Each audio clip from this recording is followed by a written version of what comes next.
அஸ்ஸலாமு அலைக்கும். நாட்டில் இருக்கிற சகோதரர்களே, அஸ்ஸலாமு அலைக்கும். எல்லாருக்கும் முக்கியமான அறிவித்தல் ஒன்றை தருகின்றேன்.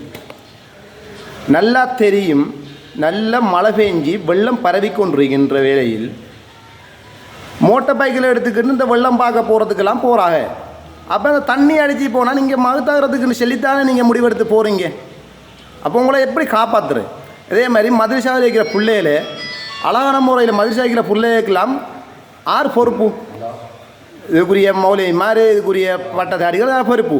அப்போ இந்த இவ்வளவு பேரும் பொறுப்பாக இருந்தும் கூட நல்லா தெரியும், மழை பெஞ்சு வெள்ளம் பரவி கொண்டிருக்கின்ற வேளையில் இந்த பிள்ளைகளை ஒன்று தாய் தாப்பனை எடுத்திருக்கணும், இங்கேருந்து அங்கே போகலுமான்னு கேட்டு அப்படி போகலாட்டி நீங்கள் என்ன செஞ்சிருக்கணும்? மதுரசாவில் அந்த பிள்ளைகள் அனைத்து பேரையும் வச்சு அழகா சாப்பாடை கொடுத்து அந்த மதுரசாவோட வச்சு வெள்ளம் பத்தினத்து பிறகு அழகான முறைக்கு நீங்கள் வீட்டு வழியை அழகா லீவு கொடுத்து அழகாக அனுப்பியிருக்கலாம். அப்படிங்கிறதில்ல நீங்கள் வேணுமென்று செய்த மாதிரி தான் அந்த பிள்ளைகளை மவுத்தாக்கணும்னு சொல்லித்தான் இப்படி அனுப்பியிருக்கீங்க. இதுக்கெல்லாம் பொறுப்பாரு, இப்படியான இதுக்கெல்லாம் பொறுப்பாரு. இதெல்லாம் பட்டதாரிகள், இதெல்லாம் உங்களுக்கு ஒன்று நீங்கள் பெரிய ஆக்கள் உங்களுக்கு மூளை இல்லையா? அப்போ இதுக்கெல்லாம் பொறுப்பாரு.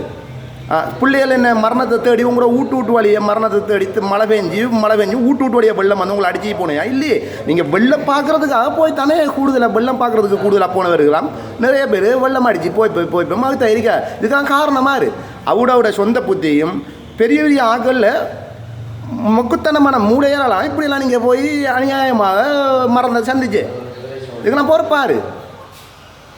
இதுக்கெல்லாம் பொறுப்பாரு. இதெல்லாம் வேணுமென்று நீங்கள் செய்த வேலை மாதிரி தான் இதுக்கெல்லாம் பார்க்க போனால் நல்லா லோகிச்சு நல்லா பாருங்கள், பார்த்து இதுக்கு ஒரு முடிவு ஒன்று தேடுங்க.